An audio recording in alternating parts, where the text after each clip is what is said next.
Okay, so one of the weirdest things about working at a crypto exchange is that apart from crypto, our whole life sort of revolves around coffee and YouTube. And so we decided to start a YouTube channel called Coffee and Crypto, Crypto and Coffee, to try and sort of like merge the worlds together. Yes, for some promotion, mostly just to talk about crypto because we like actually love it. Hopefully to give you some behind the scenes peek at what happens at Some a crypto alpha around. exchange. Some what? Some alpha, Yeah. how we call it in the crypto. Yep, some alpha. But basically just to have something to do and have an excuse to share some content and share some knowledge and maybe share some tips on what bags to get. He's the DJ and I play a little bit safer. But I think that's going to be the point of this channel. Today we're going to Two Birds, maybe talk about the coffee, maybe critique the coffee, but definitely critique and talk about what's happening in crypto. So we're basically going to cafes and having coffee and talking about crypto. Great. Yep. So coffee, definitely. Yes, please. I will have a batch brew. Yep. What do you have today? I'll do which batch brew do you recommend? No, we have one. One? Brew, yeah. So it's South Yarra limited. Cool, that makes it easy. Yep. Batch brew. And And the usual small cap. Small cap? Yeah, Yep, sure. that's it. cool. Thank you. Thank you. The usual. How often do you come here? The usual. All right, welcome to the first episode of Coffee and Crypto. We've ordered coffee. Now we're going to talk about crypto, which is a really volatile subject. And I probably should have looked at the news this morning, but I didn't. Yeah, I think the Genius Act is the one making the headlines all over the place. Yeah.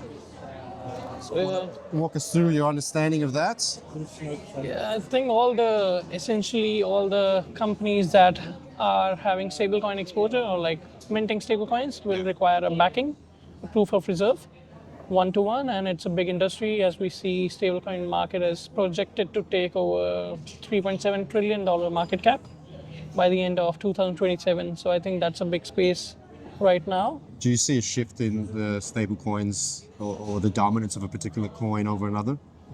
Like is USDT still going to be the number one stable Probably coin? USDC. Obviously? Yeah, that's just USDC is making all the buzz, especially after JP Morgan coin on base. Yeah. So I think that's a pretty interesting space now, and it's right now at around 250 billion stablecoin market cap. Yeah. That's where I think a big shift is tend to happen. It seems to be such like a race at the moment with stable coins. I mean, at the time when Ripple kind of announced that they were doing a stable coin, everybody sort of thought, why? And now you've got, your Ondo's got a stable coin, you've got JP Morgan launching one, you've got absolutely everybody getting into the stable coin market. USD1, Yeah, the American stable coin. they were robbed USD1. Yeah, right, free money, fantastic. But it seems to be like to me, it's like such a bubble that's going to be really booming and really topic of conversation for the next, I'd say next 6 months until we see the peak, and then completely dropping off. It's just not sustainable to have that many, right? Yeah. It's really interesting for me though, is like how do these, like from a crypto maxi, how do these projects benefit the end user, like with someone that's looking to win? Like there's no real sort of like benefit to holding one stable coin over the other. And I think that's an interesting thing to play with. I think Ondo was talking about rewarding holders of the stable coin with Ondo and things like that. So any insight on what's like from an investor point of view of what stable coins to look at? I think stablecoins remain 1-to-1. So Yeah, exactly, right? So it's like, why hold it? why hold it? So I think the general use case, what these companies are trying to solve is to have cross-border payments. Yeah. Like it's a big remittance, is a big industry, and USD is being threatened, or it was threatened to be replaced. please. Thank you. Thank you. So I think that's where the whole narrative is starting to shift now, wherein the dominance of USD is back on the charts again, wherein these all companies need to be having that USD exposure. Yeah. And I think the biggest benefiters will be the companies or the stable coins that are based in US, especially the USD1, World Liberty Finance's token, then RLUSD is making a big buzz. I was going to say, I know, like that's Ripple's sort of banking on this, right? And that's been the narrative for Ripple for the last 6 months of like we are US based, and we're going to have the sort of leg up there. I think for me, like, it's interesting to see, like, I think Ondo and Ripple are in the same discussion of like, why hold the main coin if the business is moving towards a stable coin? Yep. What is the benefit now? Like, Ondo is doing real world assets on chain, but you don't actually need Ondo to do those real world assets. That's You've got a right. separate coin. So it's like, what's the point of holding Ondo? If Ripple is moving into stablecoin territory with RLUSD, how does XRP fit into this later on? Is it like stocks in a company? Like, does it act in a more of a traditional investment type thing? Potentially the traditional side of the things with XRP as a Our token. profit's going to be split across. I think there's a community movement now to try and have that for Ondo, where Yep. Ondo holders are rewarded a little bit of split of whatever the rest of the business does. I don't think it's passed yet. I know even like Sui's having these discussions as well of rewarding Sui holders. So I think like that's the next chapter in this narrative in the community-based chat is like, okay, why do we hold the main token. The main token. I think it's ever since DEXs or like the native tokens came into the place. I think the whole buzz have been always around governance. So you are able to vote Yeah. as long as you are holding a certain threshold of the tokens. Yeah, Some the token. vote has to be passed. Like, Exactly. that's a lot of the DAOs are just sort of like DAOs by name. By but name. The community vote doesn't Yeah. unfortunately count for as much as, you know.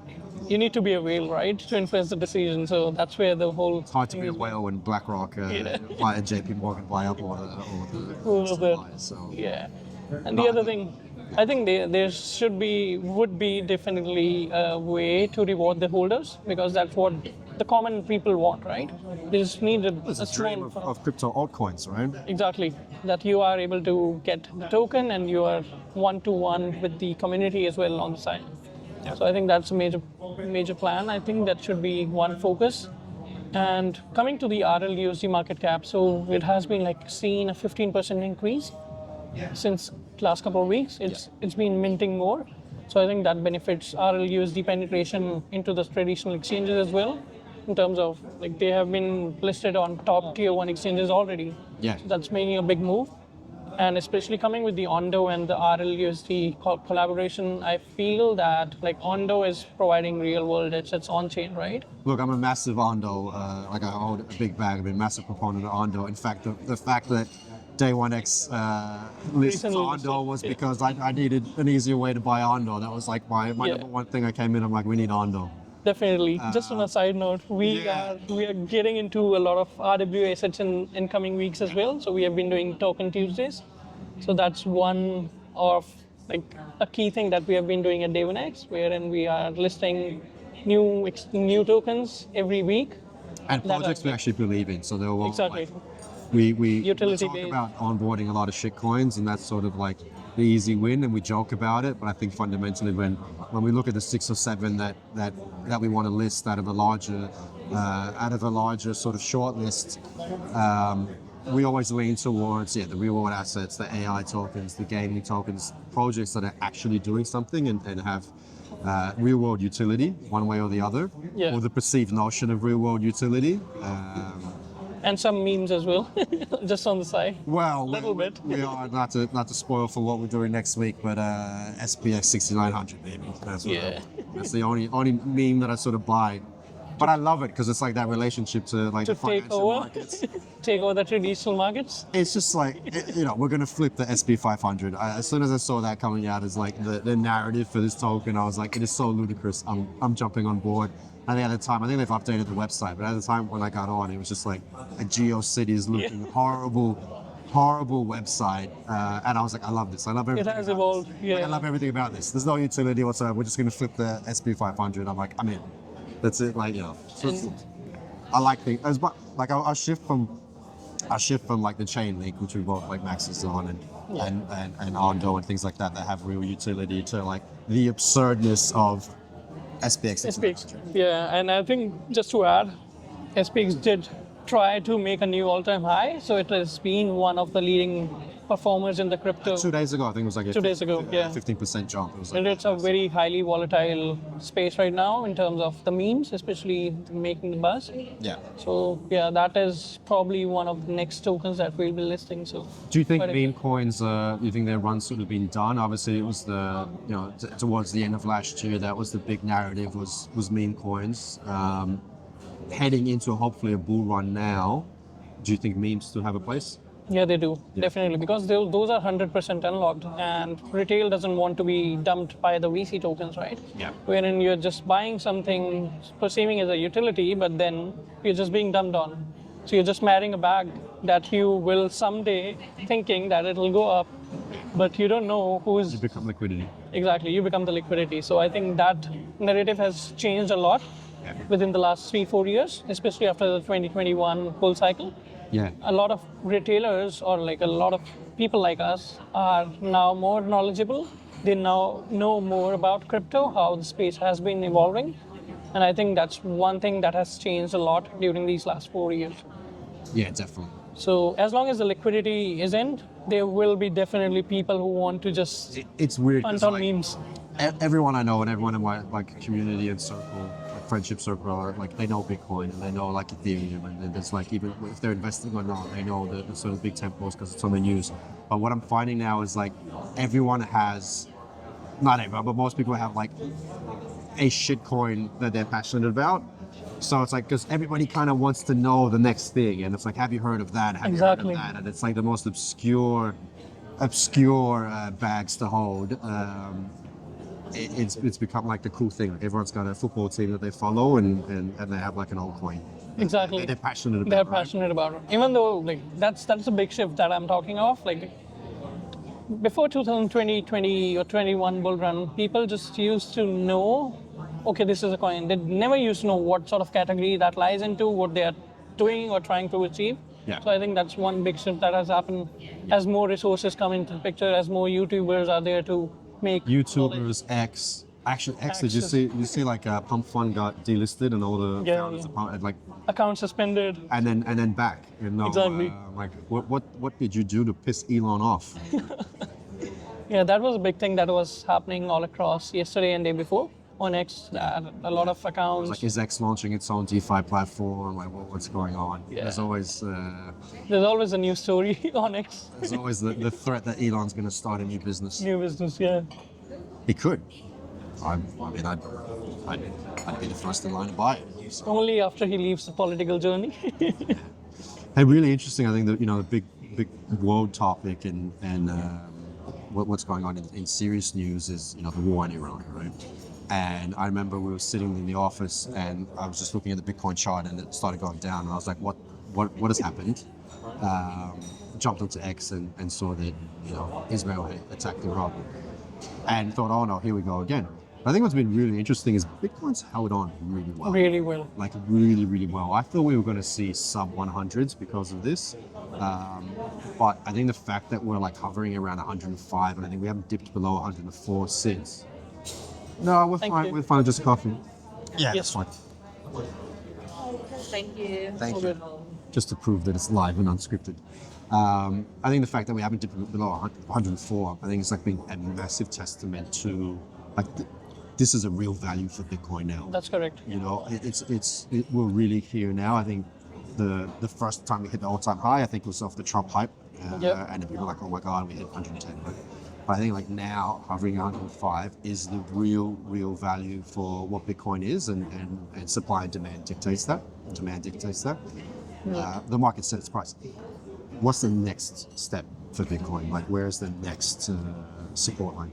Personally thinking, I think Bitcoin has been forming a bullish pennant or a triangle, as we call in the traditional way of charting. So that's what I've seen, and it's been ping-ponging, liquidating people short or longs, irrespective. But there's a big shift of spot demand. So it's been purely driven by the spot demand right now, and it has negative funding, as we call. So it mainly depicts like there's a huge spot demand. So every day 450 Bitcoins are being minted, but 18,000, 20,000 are being bought. And yesterday I read like it's the charts suggest that the Bitcoin supply right now on the exchanges have dropped below 2017 levels. So I think that's a big big shift coming into the picture. If it breaks upside, there's a big chance of seeing like 120, 130K levels extremely close. I think for me, like the less technical analysis of it is like Bitcoin is holding so well, even with international news and market conditions, but also like the fear and greed index has dropped. It's around 50, right? Correct. So the majority of Sentiment has retail is come like, in. it's not there yet. So when we see back to 75% fear and greed index that we had a couple of months ago, I think Bitcoin just Rips up. Yeah. from that point. Whether or not whether or not ETH moves, I don't know, but I think we see Bitcoin move and then hopefully pull it up with it. Yeah, there was a big drop down on the Bitcoin dominance, like just a month ago, wherein the ETH took over and like rose 40% in a week. But I think that's being chopped as well. So I think overall the market looks bullish to me. My favorite meme in the world at the moment, and I'll put it up, is like, 2019, ETH was 2,600, 2020, ETH was 2,600, 2021, ETH was 2,600, it was still at 2,600. But I do think it's Stable store of value. it's overdue, and I think a lot of the new like layer 2s and the projects being built on it will push ETH up, because that was my favorite piece of news from last week was the fact that layer 2s are now faster than Solana. That's correct. Faster and cheaper than Solana, and there was a narrative that really pushed Sol up, and what led to the memes is like it was so cheap and quick to put a new token onto Solana. I think like ETH is really back into that conversation thanks to the layer 2s. Yeah, there's a good volume that's being done on L2s now. Yeah. So I think L2 is getting the buzz that was long back. overdue. Like we're so back right now. And I think Solana is an interesting project. I know there's a lot of I have friends that really invest into it, but it's so centralized that I still believe in Ethereum and the layer 2s to build like real projects onto it. I think will always be the more serious play. It's like the utility driven has utility, always right? been on Yeah. Ethereum, except for the AI agent stuff that Solana has really helped. That's a new sector. And you're massive into that. I think like I am. you're going to be the segment of the show with the AI agents. Especially virtuals as a protocol, like how they have developed, how they started and how they come across. AI XBT agents and like other agents doing a lot of buzzes around, and then there are new tokens that are oversubscribed, like five times. Yeah. So I think that's an interesting space to watch out for as well. As long as I think for the retail, the common thing is they don't want to be dumped on. They don't want to be a liquidity, right? That's where all these new shiny projects are coming into the picture, wherein tokens are sort of 100% unlocked in the straight. Yeah. Right? So that's where, and if there's a vesting, it's 100% clear around the tokenomics. For me though, like as an investor, Virtues is almost like pump fund to me. Like there's so much stuff launching that I'm like, But you need virtual for it, right? yeah, and anyone can launch anything, and there's always like the story of this and the story of that. That's correct. And it's sort of like it becomes really, really hard to believe in. Is it just a massive rug pull? And I think like the majority of them are. But it's so the wild, wild west that as an investor, I have a hard time putting my money into something on Virtuals. Like I might invest into Virtual itself because I think it's a great platform. Yeah. Getting it to move that into a project's really, really difficult. It is. It is difficult. When I look at like AI, there's other coins that I invest in over like Near, Render. It's a hard shift for me to go. I realize there's massive upside on that, right? Because that's the 1000Xs, but just a small punt. Yeah. That's what we can do, right? As long as like we are moving with the industry, I think that's where it's almost become like the new me. The new meme. Like what's your meme? Oh, I've got this new AI token that promises to do this and promises to do that. I think there are some AI agents that are really thriving. So there's a new report that came in wherein a lot of new AI agents, 5 to 10%, like they are trying to give 5 to 10% on a monthly basis now. Okay. And that's purely done by AI agent. So you just put in the money there, the AI agents are taking the trades on chain, giving you the returns. The only thing is like the counterparty risk or the smart contract risk mainly. But yeah, there are AI agents that are doing real stuff. I would just love to know like the statistic of like how much they're actually doing real stuff and how much is just like the open AI API in the background, like doing something and all smoke and mirrors and here's a token. Yeah. You know, like you invest in it. Like, Yeah, I think it's like the boom of like all these AI businesses that came out like mid last year. It was like you've just got a prompt in the background and you're running ChatGPT, but you're getting a SaaS business running off of it. So I think it was sort of still to test the waters, I think. I'd love for it to prove to be a real industry, but it's like very meme-ish for me. It is. It is for the time being, as long as we see good utility with good backers. I think that's where, like, this is one of the space wherein they have good backers to it, as well as there are like people launching on their own AI agents, building on virtual networks. So that's where I think virtual gets credited on, because they are trying to make it an AI marketplace, right? So I love seeing like memes that try and legitimize now, like meme coins. I think like Doge did it first, right? Like how do you go from like, Doge to like Department of Government Expenditure or whatever, expenses. Efficiency, yeah. Efficiency, yeah. Like that's like the ultimate, plot twist. And now you see like, Pepe trying to legitimize and all these other tokens like trying to build and bake utility into the token after the thought, which I think is like great. Like I envision like this world where some meme coin takes over Apple and we're just like using Pepe phones or something. Like I just think like that's like might happen soon. It's great. It's such like a Wall-E totalitarian like future. Like the premise of that just like Who knew the memes will come so far? When we came into the space, there were hardly some like Dodge started, and then came a massive series of Bonk or all those tokens around Solana that was launched as memes. But it was a slow burn. I think like Doge was like 2014. 14, yeah. It started as a meme, right? So yeah. It was a fork of a fork. It was a fork of a Bitcoin fork to begin with. yeah. I remember someone found who like the first fork was, the first meme coin, and like the community is gonna resurrect it. I put it back into it and it didn't get anywhere. And I could name and shame the YouTuber that shielded as well, but I won't live and learn. But look, super interesting time. I did want to touch on one thing, like really looking into the future is like NFTs. And I do like we talked about this the other day, like walking. Do we think NFTs will make a comeback? Meme NFTs, no.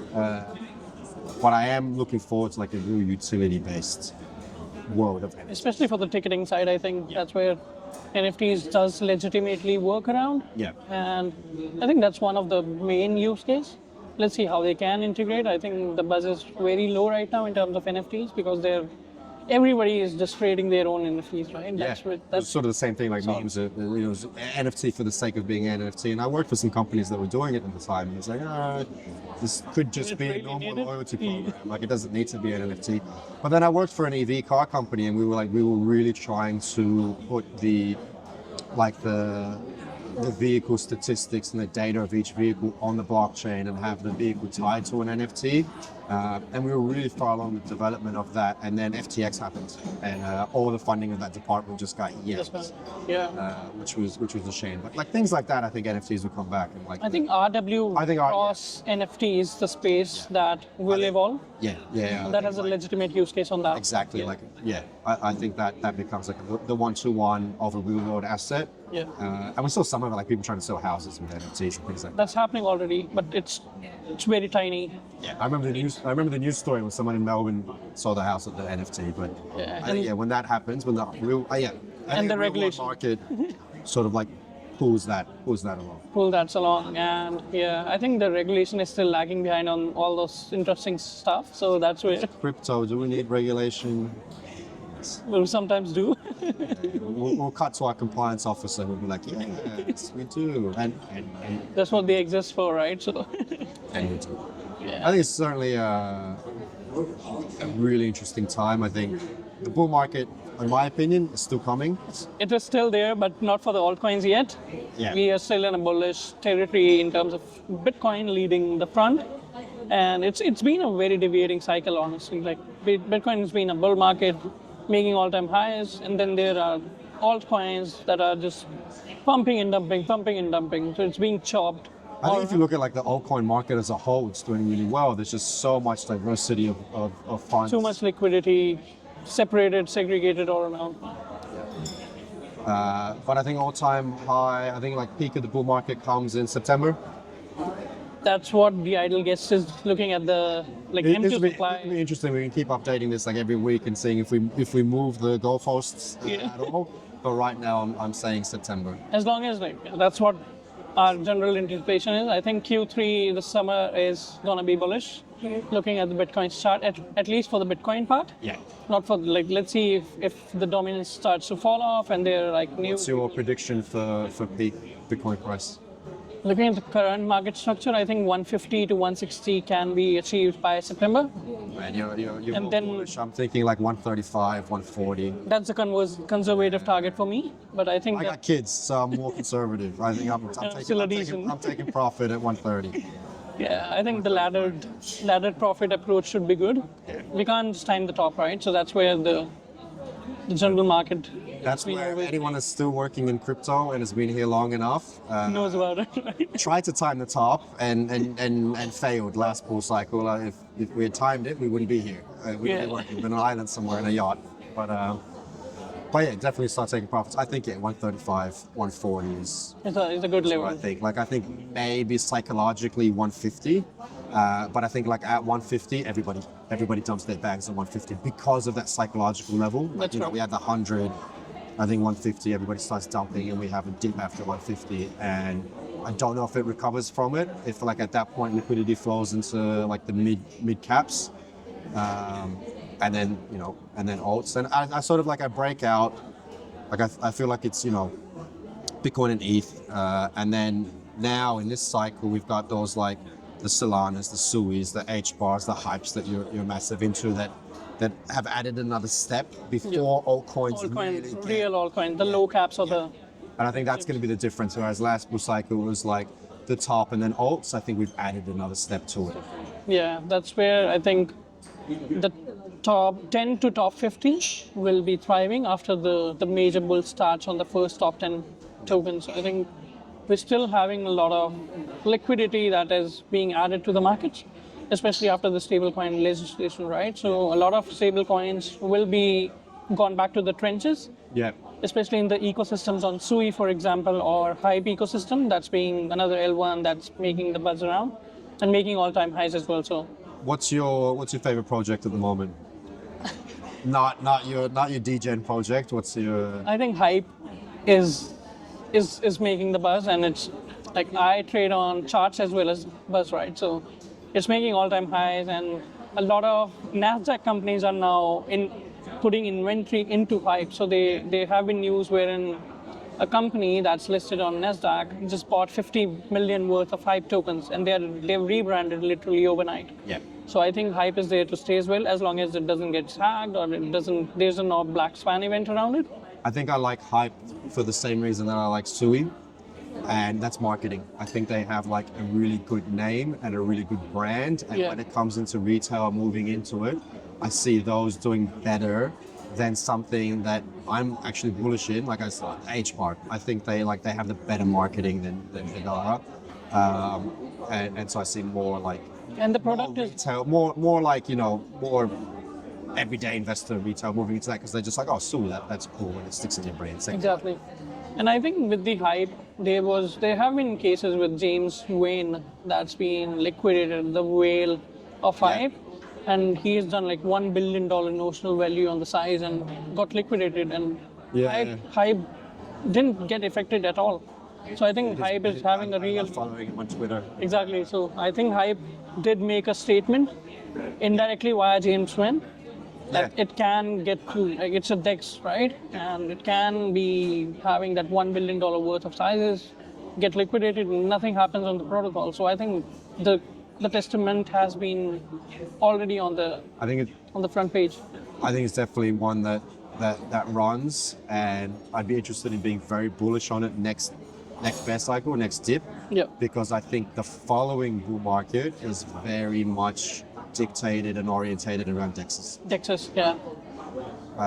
So I wish I'd bought Hype earlier. I think it's like number 12 in the market Number cap. 11, right. Number 11 in the market cap. Like I wish I got into it earlier. I think it's still a great time to Get into buy it. Yeah.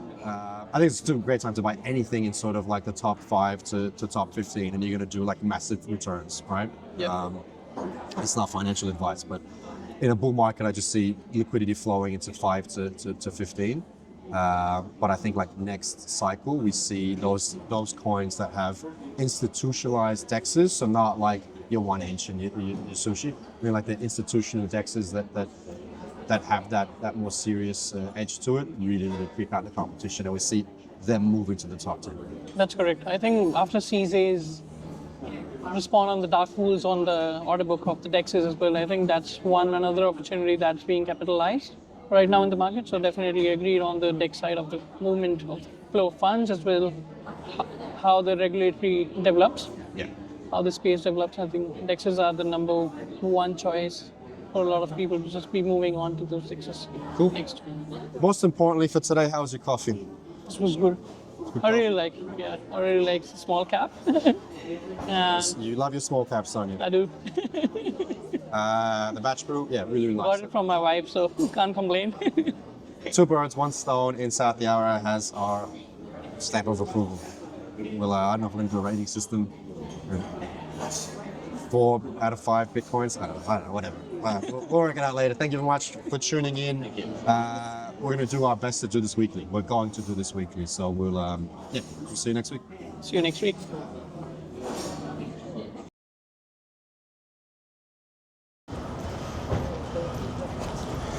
If the channel takes off, are we launching a shitcoin?